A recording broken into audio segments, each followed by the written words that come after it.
The music of love. In a quiet, artistic town surrounded by hills and whispers of dreams, a girl named Hande played her violin every evening by the old fountain in the city square. She wasn't famous, but her music made people stop. Her melodies told stories of lost moments, hidden smiles, and love waiting to be found. Micle, a shy and charming young painter, lived above a little bookstore across the square. His fingers were always covered in paint, and his sketchbook was never far.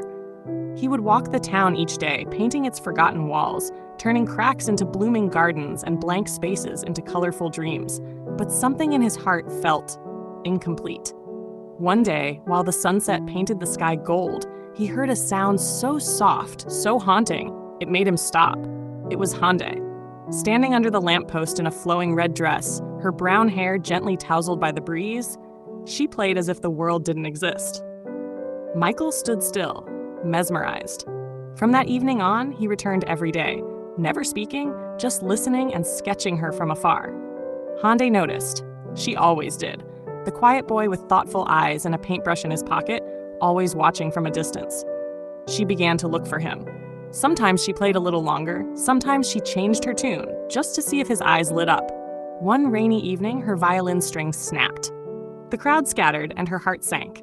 Suddenly, he stepped forward. "I can't fix violin strings," he said softly, "but maybe I can draw you a new one." She smiled, surprised. "Will it play?" "Only if you help me hear it," he replied. That was the beginning. They began meeting every evening. She played, he painted. Their words came slowly, but their silences were full of warmth. One night, he took her hand and led her to a wall hidden behind ivy. There, he had painted a mural. Under a starlit sky, a girl played the violin while a boy painted beside her. Their hands were almost touching. Hande stared, tears in her eyes. "Is that us?" Micle, in his matching two-piece outfit splattered with paint, nodded gently. "Only if you want it to be." She turned to him, smiled through her tears, and whispered, "It always was." From that night on, they were no longer strangers in art. They were a melody and a brushstroke, a song and a canvas. Two souls who had finally found each other.